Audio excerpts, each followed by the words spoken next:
Okay, so this video is for the second part of section 1.9, which is the last section in chapter 1 and the last section before our midterm.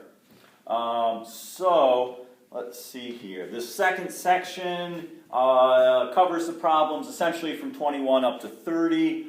I'm going to do, let's see, I'll start with problem 24, and these are on pages 74 and 75. So problem 24, we start out with 5 over x plus 5 minus 2 over x squared plus 2x minus 15 equals 2 over x minus 3. Okay, so again, this problem is a little bit different, but it has some similarities to some of the problems that we saw in section 1.7. Okay, so the goal here is that we're going to make one common denominator for all three of these fractions, because notice these two denominators are prime, this denominator is factorable, and in fact it factors into the product of these two. So this is the common denominator. We're going to leave this fraction alone, but we're going to turn these two denominators into this one by multiplying by the missing factor. So this one is missing the x plus 5, so we multiply by x plus 5 over x plus 5. And this one's missing the x minus 3, so we multiply by x minus 3 over x minus 3. Okay. So then we've got a common denominator of x plus 5 times x minus 3. Over here we get 5 times x minus 3 minus 2. Over here, 2 times x plus 5. Let's see, that's kind of a strange looking 2. 2 times x plus 5 over x plus 5 times x minus 3. Okay, now in the first part of section 1.9, at this point where we had a fraction equal to a fraction, we would cross multiply. But that generally works best when you have different denominators. If you have the same denominator, we're actually going to go back to the very first thing that we talked about in this section, which is clear out those denominators. So what we're going to do is, it's kind of a lot of writing, just for one simple little step, but we're going to multiply on both sides by this denominator, and what that's going to do is it's going to cancel them both out, and all we're going to be left with is these two numerators. We're going to say 5 times x minus 3 minus 2 equals 2 times x plus 5, right? If you have two fractions with the same denominators that are equal to each other, well, then the numerators have to be equal to each other as well. That's another way to think about what's happening here when we cancel out those denominators. So this will just be 5x minus 15 minus 2 equals 2x plus 10. So let's see here. Let's move the 2x over here, add the 17 over here. This makes 27, this makes 3x, and so x equals 9. Okay, and again, we only got one solution because this is not a quadratic equation, right? This is what's called a linear equation where you're just working with x to the first power. It makes it a little bit easier to solve. Okay, so that's problem 24. Let's see, if we want to, we can go back and we can check our answer of x equals 9. Yeah, let's go ahead and do that.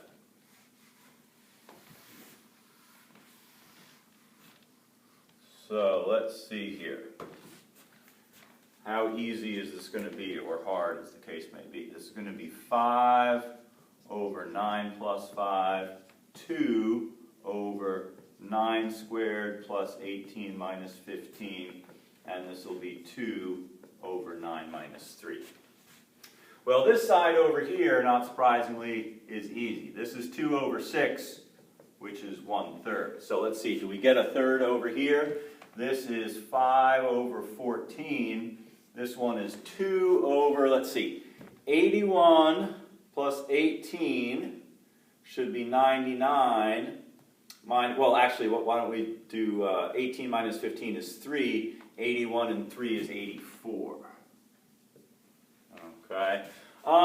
So, you know, we can handle this however we wanted to. We can make a common denominator. We could reduce that 2 over 84. I'm just going to take the calculator and go 5 over 14 minus 2 over 84 equals 1/3.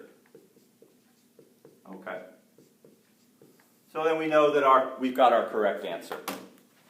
So you can't always check your answers for these. It's important to be careful when you're checking. As many times as people get a wrong answer and discover that by finding that their check doesn't work, sometimes people get a right answer and then make a mistake during the check. So whatever you're doing, whether you're solving or checking, it's important to be careful and take your time with what you're doing. Okay, so that's problem 24.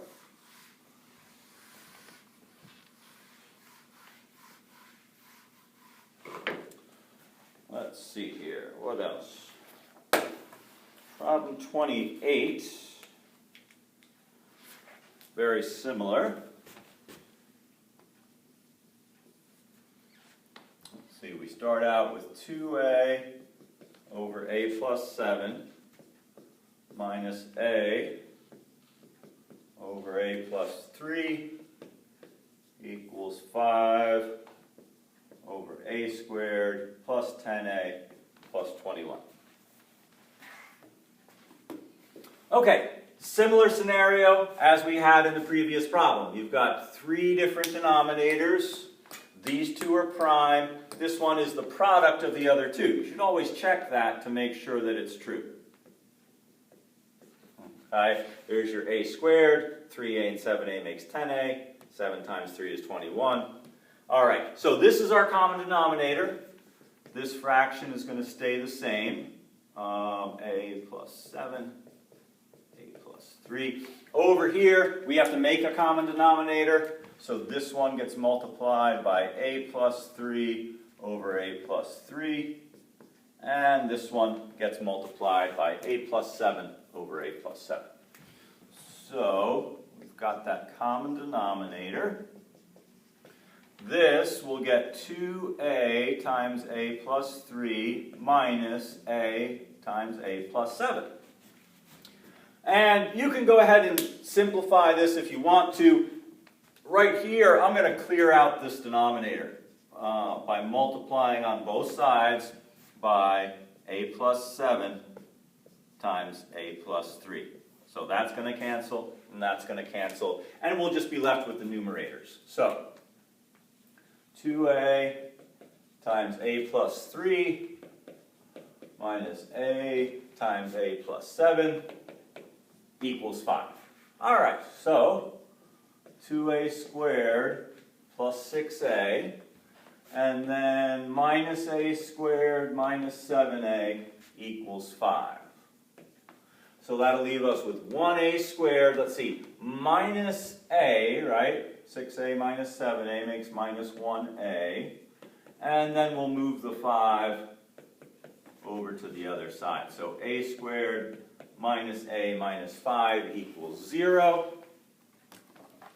And let's run this through the quadratic. See what we get. So here we get a is approximately 2.791 or negative 1.791. Okay, so that's problem 28. We'll look at one more example for this section. We'll look at problem 30.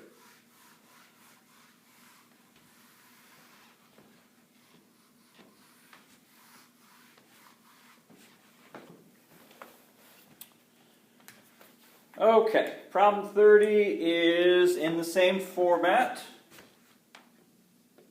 So we start out with y over y plus 4 plus 6 over y plus 1 equals y squared plus 4 over y squared plus 5y plus 4. Okay, so again, these two denominators are prime. This one is the product of the other two. So this is going to be our common denominator, y plus 4 times y plus 1.